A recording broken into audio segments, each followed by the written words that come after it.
Everyone, आज हम start करने वाले हैं क्लास 11th का चैप्टर 2 बिजनेस स्टडीज़ का। तो हमारे चैप्टर का नाम है फॉर्म्स ऑफ बिजनेस ऑर्गेनाइजेशन, जिसके अंदर आज हम कवर करेंगे sole proprietorship and joint Hindu family business. तो सबसे पहले हम इसका इंट्रोडक्शन देखते हैं। तो हर बिजनेस अपनी एक्टिविटीज़ को रन करने के लिए कोई ना कोई बिजनेस एंटिटी को अडॉप्ट करता है। अब यहाँ पे 3 कैटेगरीज हैं, या तो वो प्राइवेट सेक्टर होगा, या तो पब्लिक होगा, या तो जॉइंट सेक्टर होगा। प्राइवेट सेक्टर हम सबको ही पता है कि प्राइवेट सेक्टर कौन से होते हैं, वो बिजनेसेस जो ओन्ड और कंट्रोल और मैनेज किए जाते हैं इंडिविजुअल्स के थ्रू, जैसे कि हम हो गए, आप लोग हो गए। अगर हम कोई बिजनेस स्टार्ट करते हैं तो वो क्या होगा, प्राइवेट सेक्टर होगा। इसका एग्जांपल यहाँ पे लिखा है रिलायंस, टाटा, ये सारे क्या हैं, प्राइवेट सेक्टर्स हैं। पब्लिक सेक्टर्स क्या हैं, the business enterprises which are owned, control and manage by the central and state government. वो सारी बिजनेसेस जो सेंट्रल गवर्नमेंट या फिर स्टेट गवर्नमेंट कंट्रोल करते हैं, जैसे कि LIC हो गया, GAIL हो गया, gas authority of India limited etcetera. ये सारी क्या कौन कंट्रोल करता है, गवर्नमेंट ये सारी बिजनेसेस कंट्रोल करते हैं, इसलिए हम इनको पब्लिक सेक्टर कहते हैं। जॉइंट सेक्टर इंटरप्राइजेस में क्या होता है, which are owned and controlled by both private and government, कि हाफ प्राइवेट कर रही है, हाफ गवर्नमेंट कर रही है। जब दोनों ही सेक्टर्स, पब्लिक और प्राइवेट दोनों सेक्टर्स मिलके किसी बिजनेस को कंट्रोल मैनेज करते हैं तो हम उसको जॉइंट सेक्टर इंटरप्राइजेस कहते हैं। इसका एग्जांपल है मारुति। अब यहाँ पे हम इस पूरे चैप्टर में हम प्राइवेट सेक्टर के बारे में फोकस करने वाले हैं कि form of private sector enterprises. अगर हम लोगों को कोई बिजनेस चालू करना है तो उसको हम किस किस फॉर्म में स्टार्ट कर सकते हैं। तो फर्स्ट आ जाता है सोल प्रोप्राइटरशिप, जो आज हम डिस्कस करेंगे। तो वो ये मतलब 5 फॉर्म्स हैं, sole proprietorship, joint Hindu family business, partnership, cooperative society and company. इन सबको ही आगे हम डिस्कस करने वाले हैं। आज इस वीडियो में हम सोल प्रोप्राइटरशिप और जॉइंट हिंदू फैमिली बिजनेस को डिस्कस करेंगे। So let's start. सबसे पहले हम देखेंगे कि सोल प्रोप्राइटरशिप क्या होता है। सोल प्रोप्राइटरशिप को हम डेली अपनी रेगुलर लाइफ में भी देखते हैं। जो भी हमारे घर के नीचे की शॉप्स होती हैं वो सारी सोल प्रोप्राइटरशिप है। इसका मतलब a business owned, managed and control by a single individual. जब कोई भी बिजनेस एक सिंगल इंडिविजुअल पर्सन स्टार्ट करता है या ओन करता है, कंट्रोल करता है, तो हम उसको सोल प्रोप्राइटरशिप कहते हैं। सिंपल में इसका मतलब हम जाने तो यहाँ पे सिर्फ एक ओनर होगा, वन ओनर, तो हम उसको सोल प्रोप्राइटरशिप कहते हैं। अब इसके फीचर्स क्या हैं। अब सोल प्रोप्राइटरशिप सबसे पहला फीचर हो गया सिंगल ओनरशिप। एक ही पर्सन उस बिजनेस को रन कर रहा है, मतलब एक सिंगल पर्सन ही उस बिजनेस का ओनर है। तो यहाँ पे क्या है, सिंगल ओनरशिप है, ठीक है। सेकंड क्या है, formation and closure. It means कि अगर मुझे सोल प्रोप्राइटरशिप में बिजनेस स्टार्ट करना है तो वो उसको फॉर्म करना ईजी होगा और उसको बंद करना भी, शट डाउन करना भी ईजी होगा।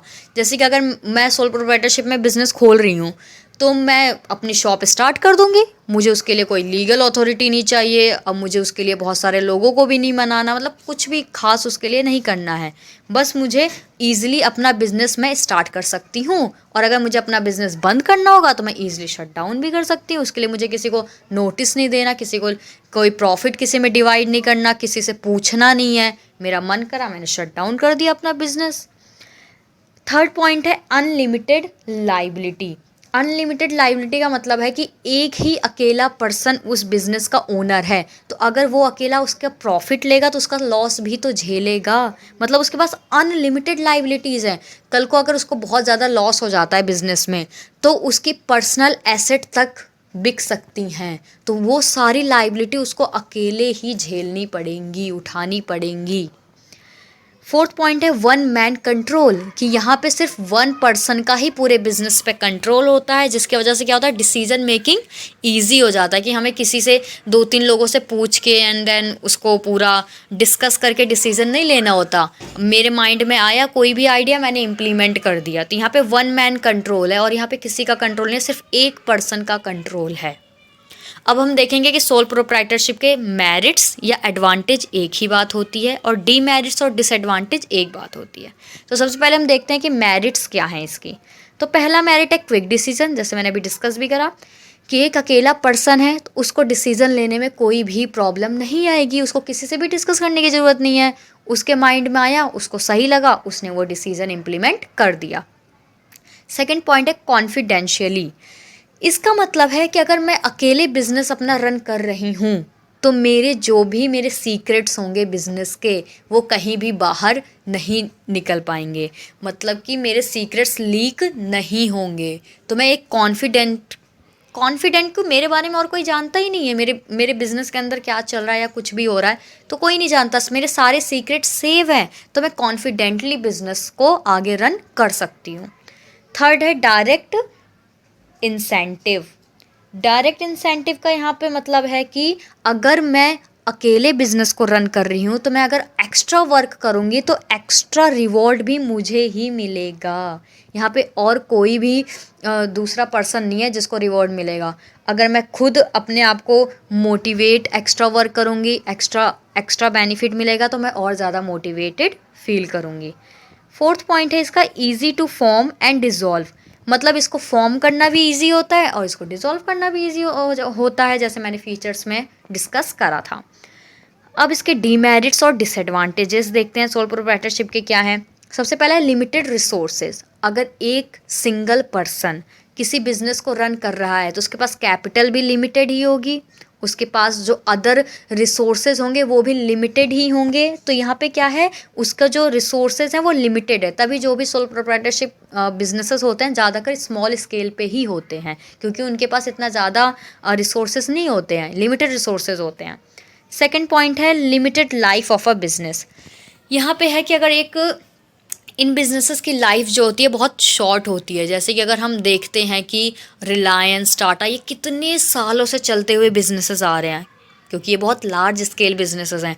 बट अगर हमारे घर के नीचे की शॉप देख लो, बहुत सारी ऐसे शॉप्स होंगी जो कुछ महीने चल के बंद भी हो गई होंगी, तो इनकी क्या होती है, लाइफ बहुत ज़्यादा छोटी होती है। या वो सिंगल पर्सन बिजनेस रन कर रहा था, उसकी तबीयत ख़राब हो गई तो क्या हुआ, अब उसको बिजनेस को देखने वाला कोई भी नहीं है तो उसका बिजनेस शट डाउन हो जाएगा। तो इन बिजनेसेस की लाइफ स्मॉल होती है।